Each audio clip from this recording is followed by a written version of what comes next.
41వ అధ్యాయం 43వ వచనం. యోసేపు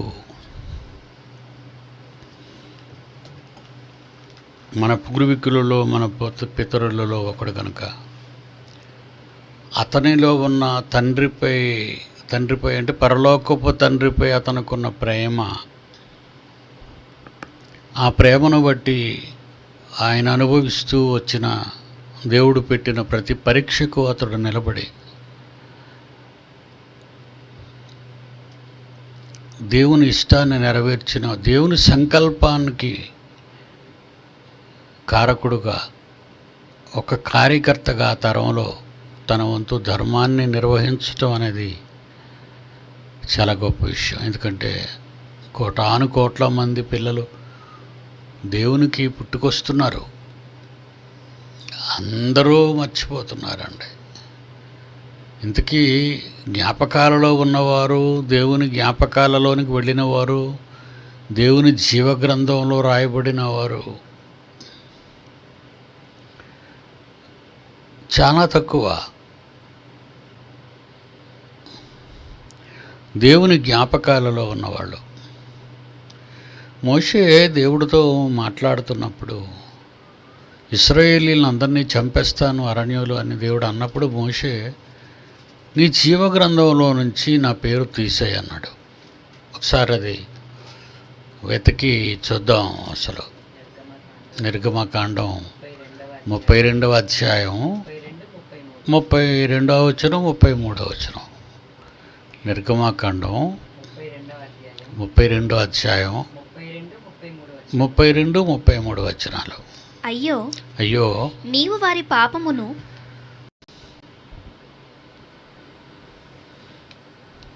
ఈ నిర్గమకాండం 32వ అధ్యాయం 32 వచనంలో అయ్యో అయ్యో నీవు వారి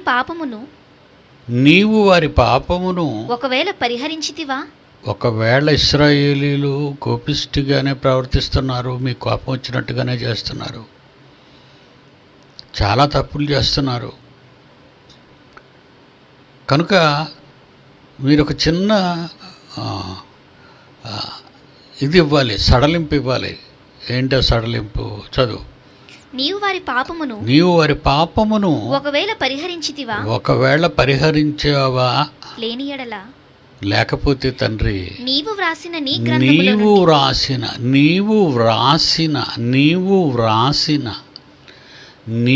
వ్రాసిన సాక్షాత్తు దేవుడే తన గ్రంథంలో మన పేరు రాస్తున్నాడు అంటే ఎంత హైనెస్ మీరు ఆలోచించండి. అది ఆయన దగ్గరే ఉంటుంది ఆ గ్రంథం. చాలామందికి పర్సనల్ డైరీస్ ఉంటాయి. ఆ డైరీస్ ఇతరులు చదవకూడదు, వాడు లాకర్లో పెట్టుకుంటారు వాటిని. నువ్వు బలైపోతానంటావేంటి ఇశ్రాయేలీల కోసం? నీ పేరు తుడిచేయమంటావేంటి? నేరం చేసిన వాళ్ళు పేర్లు తుడిచేస్తాను. ఇక్కడికి చెప్పేది ఏంటంటే, మనిషి భూమి మీద దేవుని పని జరిగిస్తున్న కాలంలో నువ్వు నమ్మకముగా నడుస్తున్న నీ జీవిత కాలపు రోజులలోనే నీ పేరు రాసేయాలనే డెసిషన్కి వచ్చాను. రాసేసాడు అప్పుడే, ఇంకా కంప్లీట్ అవ్వలేదు. అరణ్యంలో కదా ఉన్నారు. మోషే బ్రతికే ఉన్నాడు. బ్రతుకు దినాల్లో మోషే బ్రతికే ఉన్నాడు, నడిపిస్తున్నాడు, అగచాట్లో పడుతున్నాడు ఇశ్రాయేలీల వలన. దేవుడు మోసెస్ పేరు రాసేసాడట జీవగ్రంథంలో. ఏమండి, ఇది ఎంత గొప్ప విషయం అండి. నా పేరు జీవగ్రంథంలో దేవుడు రాసుకున్నాడా అని నాకు సందేహం లేదండి. నా తండ్రి నా పేరు కూడా రాసుకున్నాడు. ఎవరి పేర్లు రాసుకున్నాడో నా చుట్టూ ఉన్న వాళ్ళ గురించి నాకు బాగా తెలుసండి. నేను ఎరిగిన అంటే ఇది ఎలా చెప్పగలుగుతున్నానని మీరు అనుకుంటున్నారా? తండ్రి ఇష్టానికి తండ్రి ఇష్టం అంటే భూమి మీద నీకిచ్చిన జీవితంలో దేవుడిచ్చిన కాలం, తగిన పని, దేవుడిచ్చిన కాలం నీకు అప్పగించిన పనిని బట్టి నిర్దేశించబడింది. నీ జీవిత కాలాన్ని దేవునికి అంకితం చేయాలి. ప్రసన్నబాబు గారు మాట్లాడుతున్నప్పుడు పరలోకమందు మీ కొరకు ధనము కూర్చుకోండి. మనం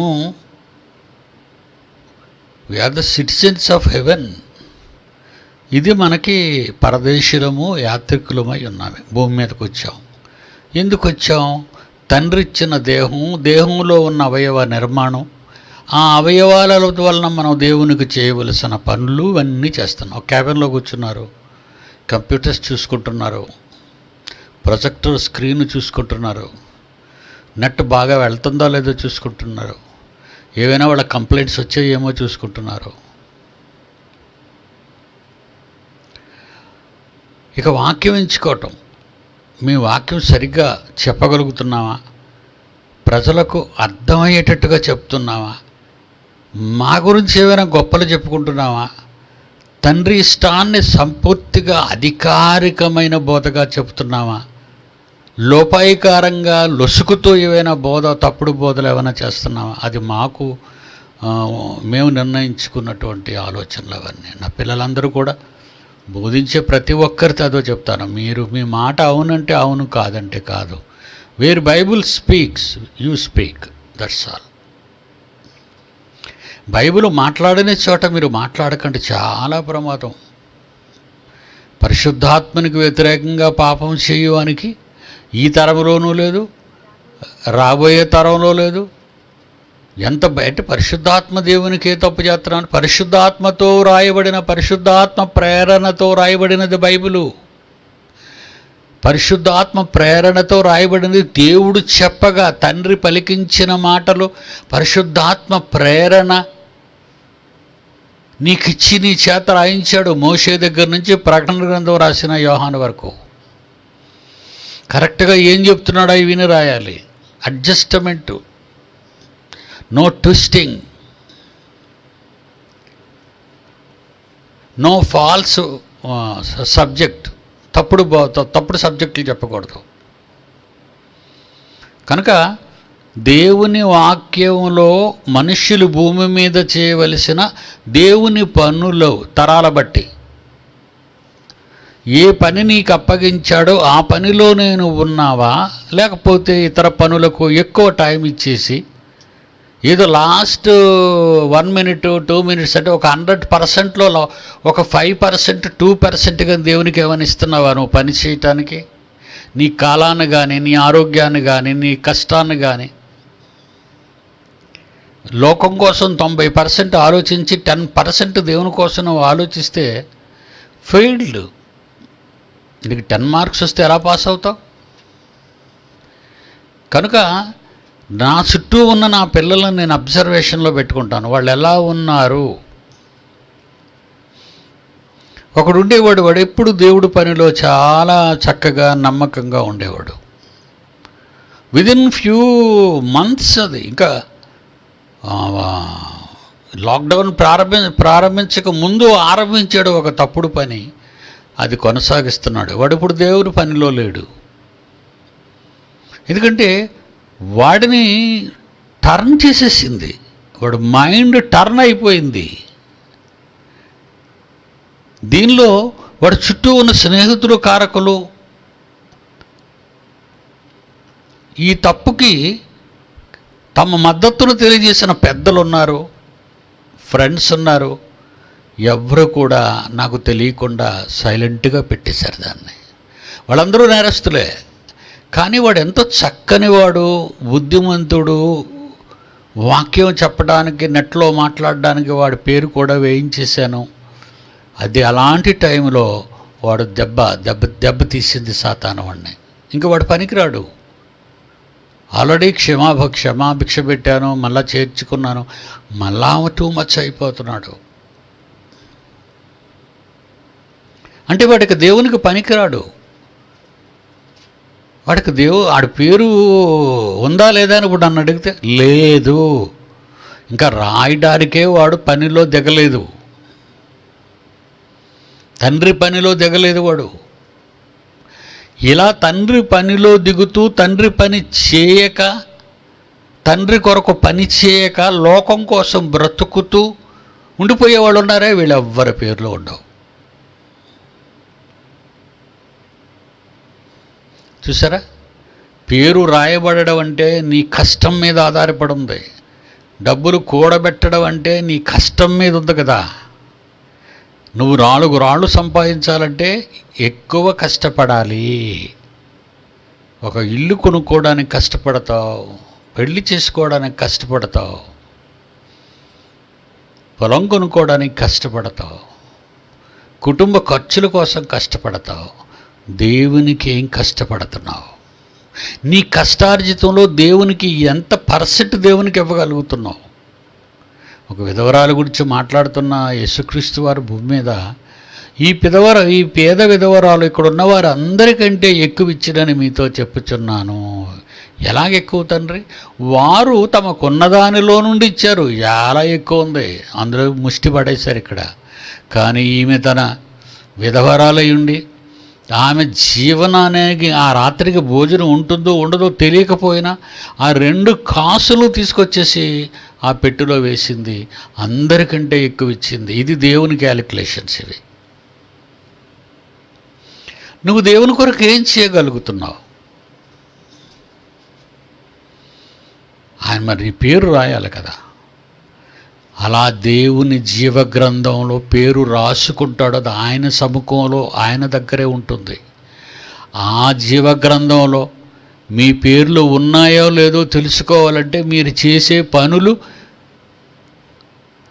మాకు తెలుస్తుంటే చెప్పగలవు నీ భవిష్యత్తు ఏంటో. లోకం అంతా పోద్ది, 760 కోట్ల మంది జీవగ్రంథంలో పేర్లు లేని వాళ్ళంతా కూడా. ఎందుకంటే వాళ్ళకి ఏం తెలీదు. వాళ్ళకి చెప్పినా వాళ్ళు నమ్మరు. ఎందాక బోధలో విన్నారు మీరు. వాళ్ళకి చెప్పినా వాళ్ళకి మనం చాలా ఏదో మతాన్ని బోధిస్తున్నాం అన్నట్టుగా అనుకుంటున్నారు. ఇంక దయచేసి వాళ్ళకి చెప్పకండి. వాళ్ళకి చెప్పినా నిన్ను అపార్థం చేసుకుంటున్నారు. అలాంటి పేరు రాయబడిన వాడు ఆ యోసేపు తరంలో, యాకోబు తరంలో, ఆయన కొడుకుల తరంలో, యాకోబు తర్వాత ఆ కోవకు చెందినవాడు యోసేపు. కష్టాలు అనుభవించాడు కుటుంబం వలన, తోడబుట్టిన వాళ్ళ వలన. అమ్మి వేయబడ్డాడు, అపనందలు వేయబడ్డాడు, జైలుకు వెళ్ళాడు. కానీ ఈరోజు ఆయన స్థితి దేవుని సంకల్పంలో 430 ఏళ్ళు ఈజిప్షియన్స్ ప్రొటెక్షన్లో ఉండాలి. ఇశ్రాయేలీలు అక్కడే డెవలప్ అవుతారు. ఎంతమంది వచ్చారు ఈజిప్ట్కి? వచ్చేటప్పటికి యోసేపు కాలానికి యాకోబుతో కూడా ఎంతమంది వచ్చారు ఈజిప్ట్ దేశానికి? 7 సంవత్సరాల కరువు కాలం బ్రతికుండాలి. ఆకలి చావులు, ప్రపంచం అంతా ఆకలి చావులు వచ్చాయి ఇప్పుడులాగే కరోనా వలన. ఎంతమంది వచ్చారమ్మా? 70 మంది వచ్చారు. లక్షల మంది అయిపోయారు. ఆఫ్టర్ 430 years, 430 ఏళ్ళు ఈ బానిసరికపు కాలంలో లక్షల మీద వచ్చారు. ఇకపోతే ఈజిప్షియన్స్ ఈ 425, 26, 27, 28, 29, 30 ఈ మధ్యక ఈ కాలంలో ఏం ఆలోచించడం మొదలుపెట్టారు? అమ్మో, ఇశ్రాయేలీలో బలోపేతం అయిపోతున్నారు, ఎక్కువ మంది పిల్లలు పుడుతున్నారు వాళ్ళకి. ఈజిప్షియన్స్ కంటే ఇజ్రాయేలైట్స్ ఎక్కువైపోయారు, ఇశ్రాయేలీలు ఎక్కువైపోయారు. రేపు పొద్దున్న మన దేశాన్ని లాక్కుంటారు వాళ్ళు అని అప్పుడున్న ఫరోకు తప్పుడు ఆలోచనలను, తప్పుడు సలహాలను ఇచ్చినటువంటి రాజకీయ నాయకుల మాటలను బట్టి మోషే పుట్టేటప్పటికి మోషేని సంహరించటానికి ఆ కుట్ర పన్నింది అపవాది. ఆ రోజు చాలామంది మగపిల్లలు చచ్చిపోయారు. ఆ రోజు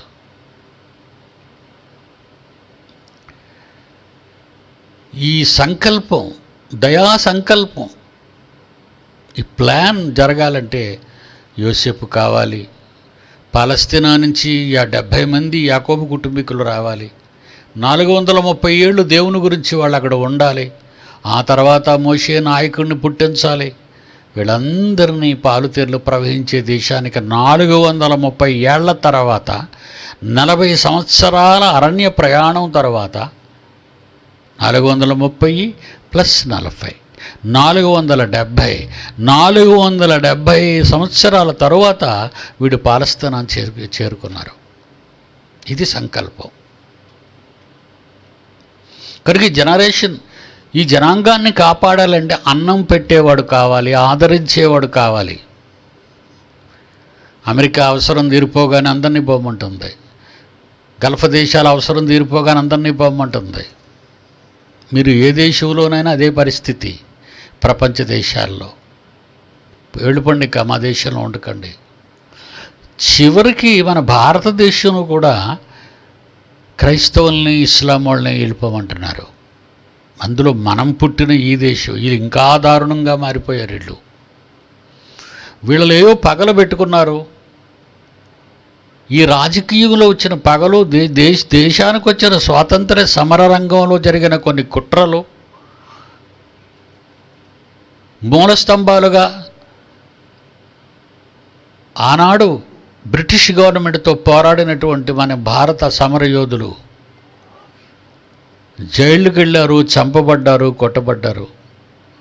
ఆ కుట్రలో ఏం జరిగిందో తర్వాత పుట్టిన మనం, స్వాతంత్ర్యం తర్వాత పుట్టిన నేను మైసెల్ఫ్ 1949 1947 స్వాతంత్ర్యం వచ్చింది. 2 ఏళ్ల తర్వాత పుట్టాను. వాడు రాసిన పుస్తకాలలోనే చదువుకున్నామే తప్ప వాళ్ళు ఏమి జరిగిందో అది రాశారు. అవి స్కూలు పాఠాల్లో కూడా పెట్టారు. ఈ మధ్యకు వచ్చేసరికి ఒక విచిత్రమైన మాట వింటున్నాం. గాంధీని చంపడం గాడ్సే మంచి పని చేశాడు అంటున్నాడు ఒకడు.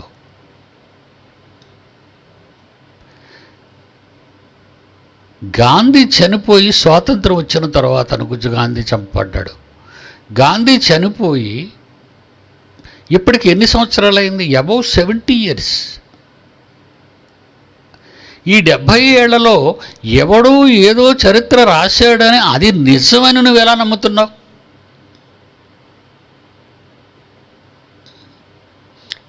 ఇలా నమ్మే వాళ్ళకి ఒక ఎగ్జాంపుల్ చెప్తాను. ఇలా నమ్మే వాళ్ళకి ఒక సైంటిఫిక్ రేంజ్లో చెప్తాను సమాధానం. అలాంటి వాళ్ళకి ఇది పంపించండి. భూమి బల్లపరుపుగా ఉంది అన్నారు శాస్త్రవేత్తలు నేను బడిలో జాయిన్ అయినప్పుడు. తర్వాత ఏమొచ్చింది? భూమి బల్లపరుపుగా లేదు, భూమి గుండ్రంగా ఉంది అని. గుండ్రంగా ఉందనడానికి ఎగ్జాంపుల్స్ ఇచ్చాడు, బల్లపరుపుగా ఉందనడానికి ఎగ్జాంపుల్ ఇవ్వలేదు. ముందు పొగ కనిపిస్తుంది, తర్వాత పొగ సముద్ర తీరానికి వెళ్ళి చూడండి, ముందు పొగ కనబడుతుంది, తర్వాత పొగ గొట్టం కనబడుతుంది, ఆ తర్వాత ఓడలో ఉన్న క్యాబిన్లు కనబడతాయి, ఆ తర్వాత ఓడ భాగం కనబడుతుంది. అంటే గుండ్రంగా ఉందంటే ఒక వస్తువు ఎత్తుకెళ్తుంటే కనబడుతుంటాయి అవి. గుండ్రంగా ఉన్నదన్న దాన్ని రుజువు చేశారు. గాంధీ చంపబడ్డాడు అంటే పర్సనల్ అఫైర్స్ ఏమైనా ఉన్నాయా? గాంధీ ఏమైనా తప్పులు చేశాడా? ఒకవేళ గాంధీ తప్పులు చేస్తుంటే ఆనాటి భారతీయులు, ఆనాడు స్వతంత్ర సమరయోధులు, భారతీయులు నాయకులు, మన ప్రారంభకులు, దేశానికి స్వాతంత్రం పోరాటంలో పాల్గొన్న వాళ్ళంతా కూడా మహాత్ముడు అని అనటానికి వాళ్ళకి ఏ రీజన్ లేకుండా గాంధీ మహాత్ముడు అని అన్నారు. అప్పుడు అతను మహాత్ముడు అన్నప్పుడు నేను ఏదో పుస్తకం చదివేశాను, ఆ పుస్తకం చదివిన తర్వాత నాకు ఏదో రైట్ అనిపించేసిందని ఒక వ్యక్తి నోటికొచ్చినట్టుగా మాట్లాడుతున్నాడు. ఆ వ్యక్తి కోసమే మాట్లాడుతున్నాను. పుస్తకం రాశాడు, అది గాంధీకి వ్యతిరేకమైన రచయిత, గాంధీకి అనుకూలమైన రచయిత, గాంధీ వ్యతిరేక రచయితగానే కనబడుతున్నాడు. ఎందుకంటే గాంధీని చంపటం రైటే అన్నట్టుగా వాడు కన్ఫర్మ్ చేస్తున్నాడు. అంటే ఆ రచయిత తర్వాత పుట్టిన వాళ్ళు ఉన్నారు. ఉన్నప్పుడు గాంధీ చనిపోయి 70 ఏళ్ళు దాటిపోయినా కిక్కుమక్కుమనటువంటి భారతావనిలో ఇప్పుడిప్పుడే రచ్చగొట్టే విధానాలు, గాడ్సేకు గుడి కట్టే విధానాలు, అంటే ఆర్ఎస్ఎస్లో నుంచి వచ్చింది ఇది బయటికి. ఆర్ఎస్ఎస్ అంటే మత ఛందస్సువాదులు వాళ్ళు. మతం అనే మత్తులు ఐఎస్ఐ తీవ్రవాదులతో వాళ్ళు కూడా రేపొద్దున్న ఎదిగే అవకాశం ఉంది. ఇలాంటి వాళ్ళని సపోర్ట్ చేసేవాళ్ళు ఎవరైనా, ఎవడు రాసిన పుస్తకం అది ఎంతవరకు రైట్ అని వివేచనా జ్ఞానం నీకు లేకపోయిందా? ఏం చదువుకున్నాను? What is your qualification? ఎవడో ఫిడాహస్సాని అనే చరిత్రకారుడు ఏదో 2వ శతాబ్దంలో వచ్చాడని వాడు వెళ్ళిపోయాడు. యేసుక్రీస్తు కాశ్మీర్ వచ్చాడు, యేసుక్రీస్తు కాశ్మీర్ సన్యాసుల వద్ద విద్యలు నేర్చుకున్నాడు అని మాట్లాడుతూ, ఎద్దుల బండి మీద వచ్చాడు ఎక్కడి నుంచి, ఇస్రాయేల్ దేశం నుంచి ఇండియాకి ఎద్దుల బండి మీద వచ్చాడంటే కామన్ సెన్స్ ఉండాలి కదా ఎవరికైనా. ఇది V6లోనో లేకపోతే కొన్ని టీవీ ఛానల్లో దీన్ని వాడారు ఈ పదాలని. అంటే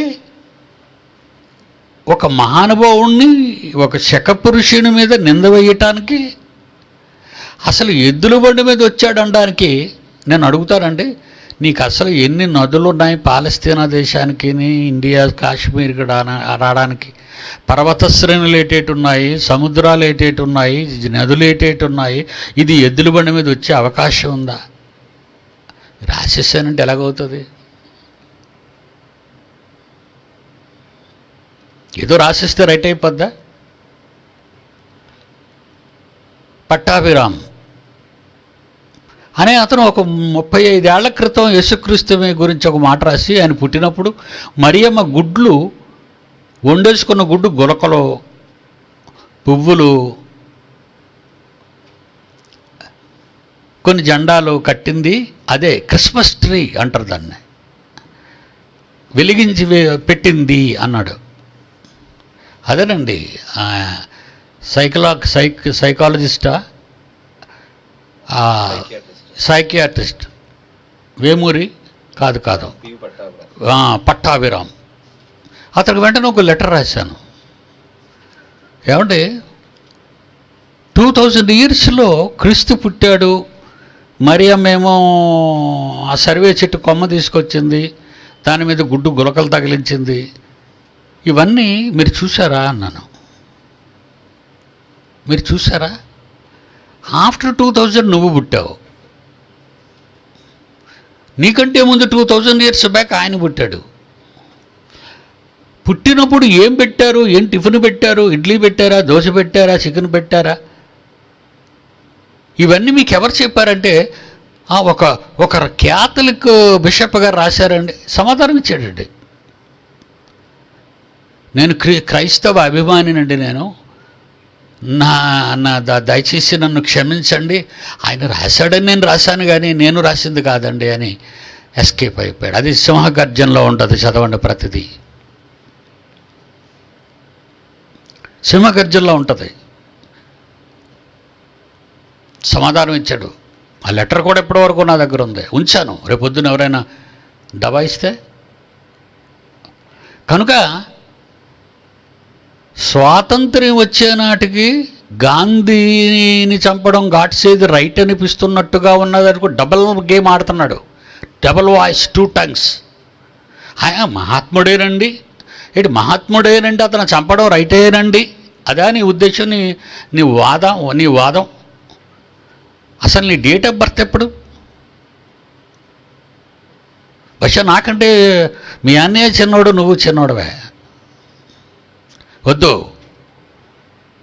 స్వాతంత్ర పోరాటంలో జరిగిన సందర్భాల్లోనికి తలదూర్చకండి.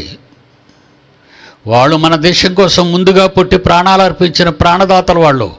శుభ్రంగా దేశాన్ని దోచుకుంటూ తింటున్నారు వాళ్ళు, వచ్చారు తర్వాత మనల్ని పాలించడానికి.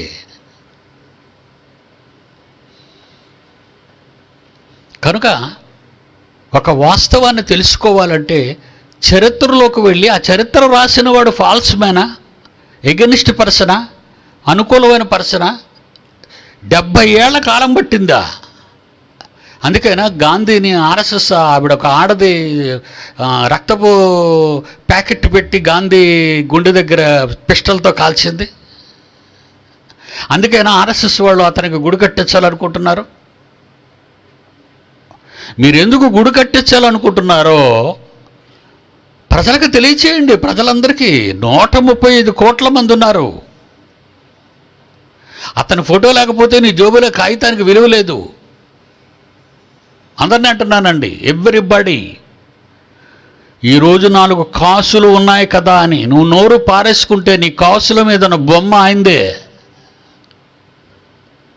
అలాంటి నేరస్తుడి ఫోటో నేను వేసుకున్న ఆ కరెన్సీని నువ్వెందుకు వాడుతున్నావు? Are you right person? నువ్వే తప్పు చేయలేనడువా? అందరూ అన్ని తప్పులు చేసే పెద్ద మనుషులు దొంగల్లో దొరలో. ఒక డిబేట్ పెట్టించు ఇండియా వ్యాప్తంగా. కమాన్, పెద్దలు స్వాతంత్ర సమరయోధులు బ్రతుకుంటే వాళ్ళని కూర్చోబెట్టండి. డిస్కస్. మహాత్ముడని ఎందుకు వచ్చింది అతనికని, అతను చంపడం రైట్ అని వాదనకు ఎదుగుతావా? పిలువు, మీడియాని పిలువు, ప్రపంచ మీడియాని పిలువు, అలటప్ప మీడియాలు కాదు. సిగ్గులేని ముఖంతో కరెన్సీని మార్చుకున్న నువ్వు వద్దు, మహాత్ముడి మీద నింద వెయ్యొద్దు. చచ్చిపోయాక కీర్తి చేసులంటే ప్రతి పాకివాడు, పనికిమాలినోడు, దరిద్రుడు, ప్రతి కొండకోరు, హంతకుడు, జైలుకు వెళ్ళి వచ్చిన వాడు చచ్చిపోతే కీర్తి శేషులు అంటావే. ఏం కీర్తి వదిలేశాడు నీకు? ప్రతి పాపిస్తోడు చచ్చిపోతే కీర్తి శేషుడే. పోను అందులో ఒకనిగా పోను మీరు మహాత్ముడిని అనుకున్నా ఇప్పుడు అనవలసిన అవసరం ఉందా? అతను ఆడు గాలి చేశాడు, ఉరేసారు వాడికి. ఆ రోజు చట్టం తప్పు చేసిందా? ఆ రోజు చట్టం న్యాయ వ్యవస్థ తప్పు చేసిందా? అతడు హంతకుడిగా ఉరివేశారు, అతను చంపేశారు. అలాగని వాడు కుట్రతో మహాత్ముడిని చంపేశాడు. జరగవలసిన చావులు జరిగిపోయి ఇప్పుడు అది ఎత్తటం అంత అవసరమా? అతని మీద నీకు ఇష్టం లేదా? మీకేమైనా రిలేషనా? మీకేమైనా పర్సనల్ గ్రడ్జ్ ఉందా? ఏమండి, చచ్చిపోయిన వాళ్ళ గురించి తప్పుడుగా మాట్లాడకండి. పేతురు రాసిన 2వ పత్రిక 2వ అధ్యాయం 10వ వచనం. చనిపోయిన వాళ్ళ గురించి మాట్లాడకండి. అందుకే కీర్తిశేషులు అనేసాం. ప్రతి పనికి మాలిన వాడిని కీర్తిశేషుడు అన్నాం. అలాంటి మహనీయుడిని మన దేశం మనల్ని కన్నవాళ్ళు వాళ్ళు. స్వతంత్ర సమరయోధులంటే మై ఏజ్ 71 years. నా తండ్రి ఆ స్వతంత్ర సమరయోధులు చరిత్ర తెలిసినవాడు. ఏమండి, మొన్నటి వరకు లాల్ బహదూర్ శాస్త్రి గారు మరణించిన, ఒక భారత ప్రధానిగా మరణించిన ఆయన ఒక చిన్న పెంకుటింట్లో ఉన్నాడండి, అద్దె కొంపలో ఉన్నాడంటే అది స్వతంత్ర సమరయోధుడికి ఈ దేశం ఇచ్చిన గౌరవం అదేనా? ఒకవేళ దేశంలో ఎవరైనా నాయకులు తప్పు చేస్తే నిలదీయండి. నేను నిలదీస్తున్నాను కదా, నేను అలా మాట్లాడడం లేదు కదా. డబుల్ గేమ్, డబుల్ టంగ్ నేను ఎప్పుడు మాట్లాడను కదా. మనకున్నది ఒకే నాలుక, ఒకే మాట. పేతురు రాసిన 2వ పత్రిక 2వ అధ్యాయం 10. వీరు తెగువ గలవారు. జాగ్రత్తగా వినండి, దేవుడు ఏమని రాయించాడో ఇలాంటి వాళ్ళ గురించి, నోటికొచ్చినట్టు మాట్లాడే వాళ్ళ గురించి. ఏమండి, మీరు ఎవరి గురించి మాట్లాడాలో అయినా మీడియా వాళ్ళకు ఉండాలండి ఈ జ్ఞానం. అంత క్యాపబుల్ పర్సన్ ఎవరున్నారో వాళ్ళ దగ్గరికి వెళ్ళండి, మీరు కెమెరాలు పట్టుకొని వెళ్ళి. డబ్బున్నవాడు క్యాపబుల్ పర్సన్ కాదు. ఆస్కార్ అవార్డు వచ్చినవాడు క్యాపబుల్ పర్సన్ కాడు. నటించేవాడు క్యాపబుల్ పర్సన్ కాడు. ప్రజల కొరకు జీవించేవాడు క్యాపబుల్ పర్సన్. మీకు డబ్బు ఎవరి దగ్గర ఉంటుందో, అధికారం ఎవరి దగ్గర ఉంటుందో, పదవి ఎవరి దగ్గర ఉంటుందో వాళ్ళ చుట్టూ, సినిమా యాక్టర్ల చుట్టూ కెమెరాలు పట్టుకు తిరిగే మీడియా మీది. బైబిల్లో దేవుడు ఏం రాయించాడో 2000 years బ్యాక్ చదువుతున్నారు, వినండి. వీరు తెగువ గలవారు, స్వేచ్ఛాపరులు, మహాత్ములను దూషింప మహాత్ములను దూషింప వెరువకయున్నారు. మహాత్ములను దూషింప వెరువకయున్నారు. మహాత్ములను దూషింప వెరువక ఉన్నారు. ఈ ముఠాకు చెందినవాడు ఆయన. గాంధీని చంపిన గాడ్సే గొప్పవాడు అన్నవాడు, గాడ్సేకు గుడి కట్టాలనుకున్నవాడు. వాళ్ళందరినీ ప్రశ్నిస్తున్నానండి నేను. ఏమని? వీరు తెగువగలవారు, స్వేచ్ఛాపరులు, మహాత్ములను దూషింప వెరువక భయపడకుంటున్నారు. భయపడకుండా దూషిస్తున్నారు మహాత్ములను.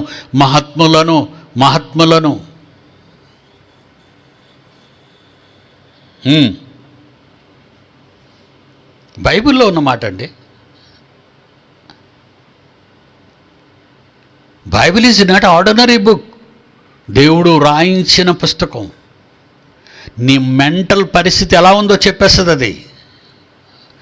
ఒక మాట చాలు పోలీసు వాళ్ళకి. FIR, first information report. ఒక మాట నీ నోట వచ్చిన తరువాత అది మళ్ళా ఈ మాటల్లో ఎక్కడ మారినా నువ్వు నేరస్తుడివని కన్ఫర్మ్ చేస్తారు వాళ్ళు.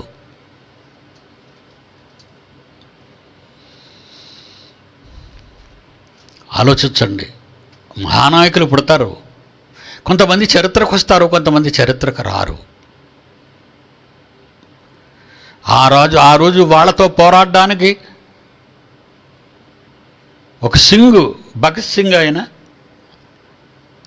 ప్రాణాలు తీశారు. బ్రిటిష్ వాళ్ళు చంపేశారు భగత్ సింగ్. ఒక అల్లూరి సీతారామరాజు, ఒక సుభాష్ చంద్రబోస్. ఏమండి, ఎంతోమంది ఉన్నారండి. స్వతంత్ర అన్ని రాష్ట్రాల్లో ఉన్నారండి సమరయోధులు. వాళ్ళు ఎవరు రాలేదండి పేర్లకే. మీరు ఎక్కడో మూలం అన్నీ తీసుకొచ్చి చరిత్రలు సృష్టించి సినిమాలు తీస్తుండగా లేదు. ఎక్కడెక్కడో తీసుకుంటారు. మరి మీరు తీస్తున్న సినిమాలు మేము చూడటం లేదా? అయ్యో పాప, ఇతను మర్చిపోయారా, ఇతను కూడా ఒక స్వతంత్ర సమరయోధుడు కదా అని. ఒక అల్లూరి సీతారామరాజు సినిమా తీశాడు కృష్ణ గారు. అది చూసిన తర్వాత నిజంగా అల్లూరి సీతారామరాజు ఎంత చక్కగా పోరాడాడు ఆ బ్రిటిష్ వాళ్ళతో.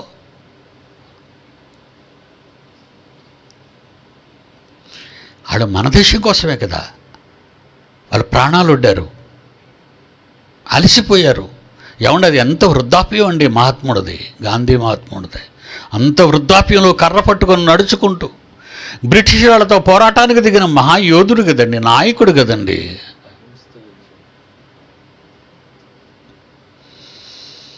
ప్రతి తరంలోనూ నాయకులు ఉంటారు, బుద్ధి చెప్పేవాళ్ళు ఉంటారు. నోరు జారకూడదు వాళ్ళ గురించి. చరిత్రను మరలా తిరిగి రాయమంటున్నావు. ఇక్కడే పుట్టాం మేము. ఈ దేశం నుంచి మీరు బయటకు వెళ్ళిపోవాలని చెప్పడానికి RSS వాళ్ళు ఎవరండి అని అడుగుతున్నాను ప్రశ్న. I'm Indian, I'm a citizen of Indian. ఈ దేశంలో పుట్టిన నన్ను బయటకు పంపడానికి నీకు చరిత్ర తెలుసా అంటాను. అడుగున్నాను మత ఛందస్సువాదాన్ని. ఏంటి అసలు చరిత్ర, ఇండియాలో చరిత్ర ఎలా ప్రారంభమైందో నీకు తెలుసా? ప్రపంచ చరిత్ర తెలిసినోడిని. ఆ భయంకరమైన బాబెలు, that's a dirty city, dirty place. దేవునికి ఎదురు తిరిగినటువంటి వాళ్ళు. అక్కడ నుండి భాష తారుమారవగానే భూమి నలుచెరుగులకు చెదిరిపోయారు. That is the world history. అలా చెదిరిపోయిన వారే మిడిల్ ఈస్ట్ నుంచి కైబరు బోలను కనుమలగుండా భారతదేశంలో మొట్టమొదటి అడుగుపెట్టిన వాళ్ళు ద్రావిడులు. ఉత్తర భారతంలో ఆక్రమించుకున్నారు వాళ్ళు వచ్చి. అందరూ ఆక్రమణదారులే, సొంతదారులు ఎవరు లేరు. సృష్టి దేవుడిది, ఆక్రమణ మనిషిది.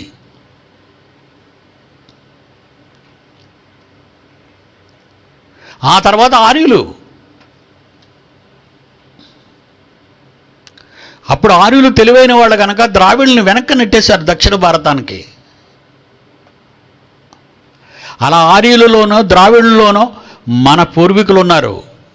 మిడిల్ ఈస్ట్ నుంచి వచ్చిన మన పూర్వీకులు, అదే బాగ్దాద్, ఇరాక్, బాబెలు, అక్కడ నుంచి భూమిని చెదిరిపోయిన వాళ్ళే కొందరు ముందుగా ద్రావిడులు, తర్వాత ఆర్యులు భారతదేశంలోకి వచ్చారు. వాళ్ళలోనే మన పూర్వీకులు, మన తాత ముత్తాతలు ఉన్నారు. నువ్వెవడోరా మమ్మల్ని వెళ్ళిపోమనడానికి ఇండియా నుంచి? నీకు అసలు ప్రపంచ చరిత్ర కూడా తెలీదా? ప్రపంచ చరిత్ర అసలు నీకు బడికి వెళ్ళావా నువ్వు చిన్నప్పటి నుంచి? ఏవైనా క్రైస్తవులు భారతదేశంలో ఉండకూడదా? మేమేం చేసావు నిన్ను? మేమేమైనా మీరు కత్తులు పట్టుకొని, పిస్తళ్ళు పట్టుకొని, తర్వాత కర్రలు పట్టుకొని ఏమైనా కర్రసాములు చేస్తున్నావా? న్యాయం మాట్లాడుతున్నాను, ధర్మం మాట్లాడుతున్నాను. కరోనా లాంటి భయంకరమైన ఈ తీవ్ర వైరస్ ప్రపంచాన్ని శవాలు గుట్టలు చేస్తుంది. ఎందుకో తెలుసా? మీలాంటి అక్కర మార్కులు నోటికొచ్చినట్టు మాట్లాడుతున్నారు కనుక. ఒక సబ్జెక్టు మీద గళం విప్పాలంటే సబ్జెక్టు లోతుపాతులు, పొడవు, వెడల్పు, ఎత్తు ఎంత ఉందో తెలుసుకోవాలి. There you are intellectual. తాడు తెంపితే మొదలు తెలీదు, చివర తెలీదు. నువ్వు మాట్లాడుతున్నావు చరిత్ర గురించి. ప్రతివాడు చరిత్ర గురించి మాట్లాడుతున్నాడు. నా తండ్రి ఆర్యుడైతే నీ తండ్రి ఆర్యుడు కదా? నా తండ్రి ద్రావిడైతే నీ తండ్రి ద్రావిడుడు కాడా? వాళ్లే కదా మన పూర్వీకులు. ఒకే రక్తాన్ని పంచుకున్నాం కదా మనం.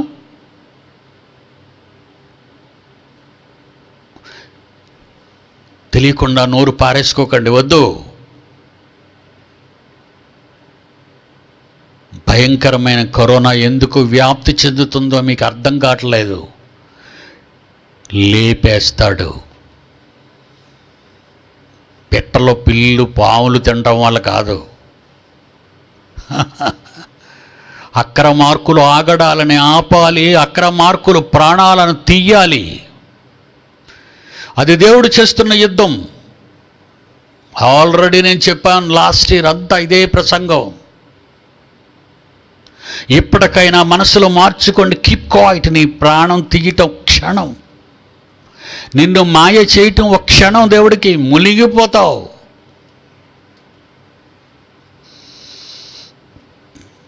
ఎందుకు ఈ భయంకరమైన పెను తుఫాన్లు భారతదేశాన్ని ఇలాగ ఎదుర్కొంటున్నాయి?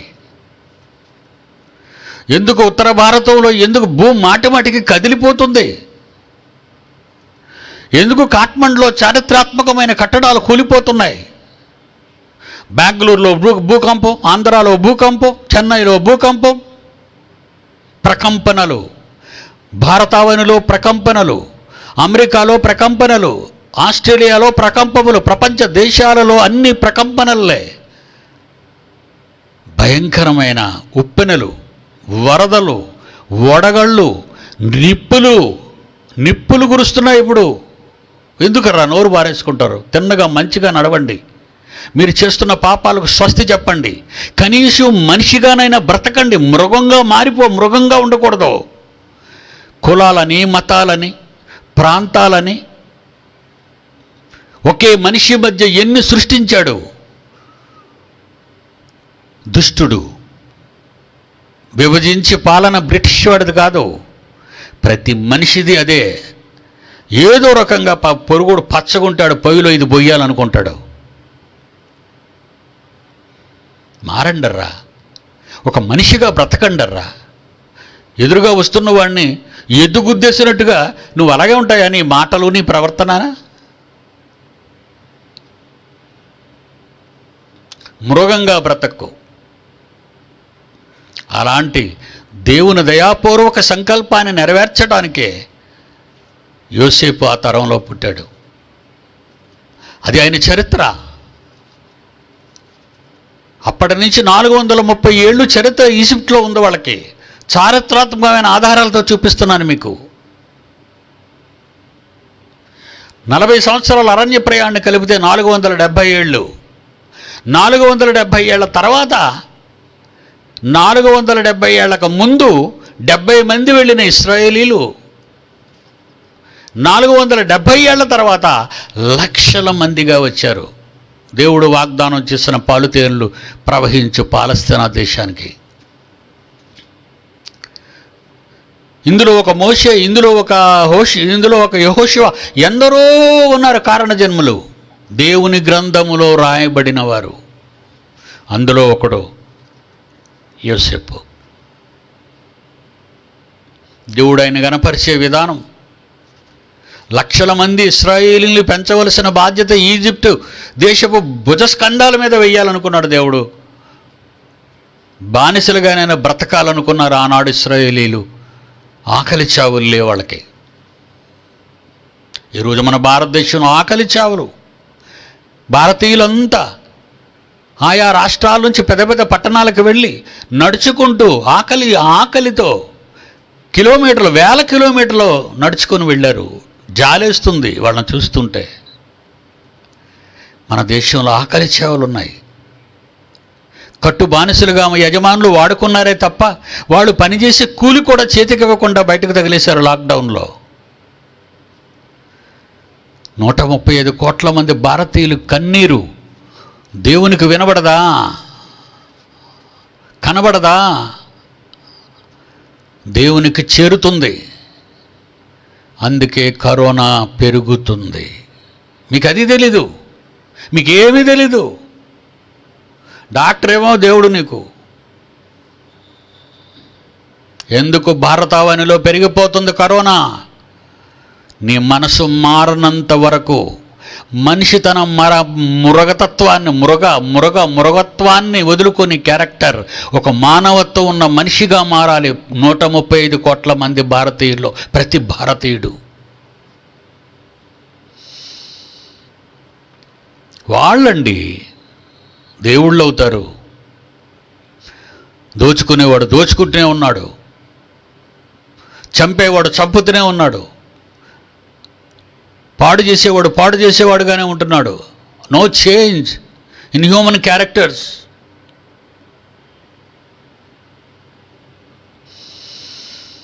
అలాంటి కారణ జన్ముడు యోసేపు దేవుని దయా సంకల్పానికి కట్టుబడినవాడుగా ఎంత ఎత్తుకు తీసుకొచ్చాడో చూడండి. ప్రారంభం ఎంత చక్కగా ఉంది. 41 ఆదికాండం 43. తన 2వ రథము మీద యోసేపు నెక్కించెను. అప్పుడు వందనములు చేయుడని అతని ముందర జనులు కేకలు వేసిరి. అట్లు ఐగుప్తు దేశమంతటి మీద అతను నియమించెను. అతని పేరు జీవగ్రంథమందు రాయబడి ఉండెను. ప్రజలు నిన్ను కీర్తిస్తున్నారు అంటే, ప్రజలు నిన్ను పొగుడుతున్నారు అంటే, ఆకలి చావులు లేకుండా ఇటు ఈజిప్షియన్స్ని, అప్పుడున్న ఆఫ్టర్ ఆల్ 70 ఇజ్రాయేలీట్స్ని, అంతే కదండి, 70 మంది ఇశ్రాయేలీలు 7 సంవత్సరాలలో వాళ్ళు మళ్ళా పిల్లలు పెట్టిన మరొక 70 మందిని వేసుకోండి, లేక మరొక 200 మందిని వేసుకోండి. కానీ 7 సంవత్సరాలలో ఆకలి చావులు లేకుండా ఇశ్రాయేలీయులను బ్రతికించాడు, ఈజిప్షియన్స్ను బ్రతికించాడు. తాను దేవునికి లోబడినవాడు గనుక, దేవుని యందల భయభక్తులు కలిగినవాడు గనుక, ఒక మంచి క్యారెక్టర్, ఒక లేడీ, ఒక పొతిఫర్ భార్య, ఒక సైన్యాధ్యక్షుని భార్య యవ్వనంలో ఉన్న యోసేపుని కామాతురతతో రమ్మని కోరింది. తప్పించుకొని పారిపోయినందుకు జైల్లో పెట్టించింది, దొంగ సాక్ష్యాలు పెట్టింది.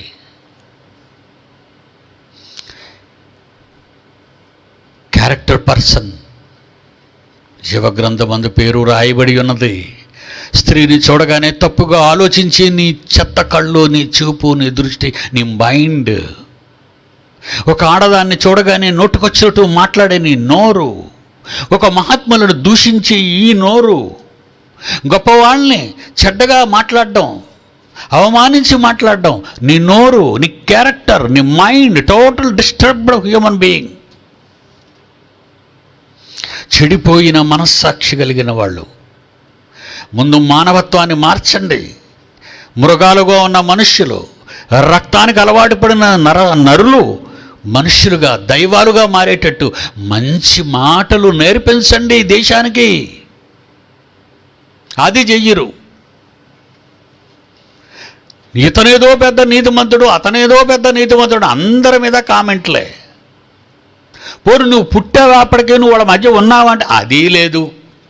ఎందుకు మరి మాటలన్నీ నోట అలా జారుతున్నాయి? ఇది మళ్ళా భారతీయులందరికీ తెలియాలా ఇంత మాట అన్నాడని? అంటే భారతీయ హృదయాల్లో వేడి రగులుస్తున్నారా ఈ మీడియా వాళ్ళు? ఇవాళకి మరి అదే పని అందుకే పెట్టుకున్నారు ఆ దుకాణాలు వాళ్ళు. మీడియా ఉన్నది ప్రజల్ని శాంతి భద్రతలు నడిపించటానికి కాదు.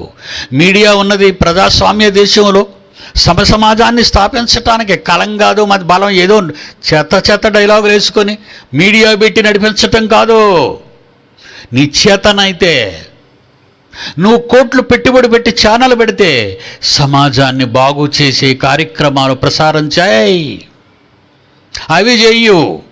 జబర్దస్త్ అన్నీ బూతులే, అన్నీ బూత్ డ్యాన్సులే, సీరియల్స్ అన్నీ చావులే, అన్నీ అత్తమామల మధ్య కోడళ్ళ మధ్య గొడవలే, హత్యలే, మానభంగాలే. ఎందుకుంది మీడియా? పాడేది ఒక దేవుని పాట పాడతావు, వేసేవన్నీ దొమ్మర వేషాలే రాత్రి వరకును. అర్ధరాత్రి మసాలా అంటావు. వద్దు. సమాజంలో ప్రతి వాళ్ళు దోచుకోవడానికే వ్యాపారం చేస్తున్నారు. కానీ దేశ ప్రజల గురించి ఆలోచించే వాళ్ళు ఎవరు లేరా? ఉంటే వాళ్ళ మాట వినరా? సమాజాన్ని బాగు చేయరు. కరోనా ఆగదు. మరి ఇన్ని చెప్పినా మారకపోతే కరోనా ఆగదు. నీ వాటా వస్తే నువ్వు లేచిపోతావు. కారణజన్ముడు తన జీవితాన్ని ఇశ్రాయేలీల కొరకు ఫణంగా పెట్టిన మహానాయకుడు యోసేపు. Very good character person. Character ఉన్నవాడండి. ఒక ఆడదాన్ని చూసి నాలిక చప్పరించుకొని నోళ్ళు ఊరుతుంటాయే, అదే నీ జీవితం అంటే అసహ్యం అనిపించడం లేదా నీకు? అది నీ కూతురు స్నానం చేస్తే నీకు నోరు ఊరిపోద్దా? అది చూసి నువ్వు. నీ తల్లి స్నానం చేస్తే నీకు నోరు ఊరిపోతుందా? అది నువ్వు. అక్కడ జరగనిది ఇక్కడ ఎందుకు జరుగుతుంది? నీ దిల్ ఖరాబ్. ముందు నువ్వు మారు. ముందు నువ్వు మంచిగా మారు. ఒక మంచి వ్యక్తిగా బయటకు రా. అప్పుడు సమాజంలో ఎలుగెత్తి నానా చెప్పు. తప్పులు చేస్తారు, తప్పులు చేయరని నేను అంటం లేదు, కానీ మారరా? ఆ తప్పు మరలా చేస్తారా? క్యారెక్టర్ నిలబెట్టుకున్నాడు కనుకే ఫరో తన రెండవ రథాన్ని ఎక్కించి ప్రజలతో చెప్తున్నాడు, ఇతన్ని ఊరేగింపుకు తీసుకెళ్ళండి. అప్పుడు వందనము చేయడని అతని ముందర జనులు కేకలు వేసిరి. అట్లా ఐగుప్తు దేశం అంతటి మీద అతను నియమించాను. What a wonderful ఎదుగుదలండి. ఉత్తముడిగా ఎదుగుదల, ఉత్తమ పౌరుడిగా ఎదుగుదల, ఉత్తమ జ్ఞానిగా ఎదుగుదల, దేవునికి ఇష్టుడైన ఆయన జీవగ్రంథమందు రాయబడిన కుమారుడిగా ఎదుగుదల. That is the character. God bless you. Saturday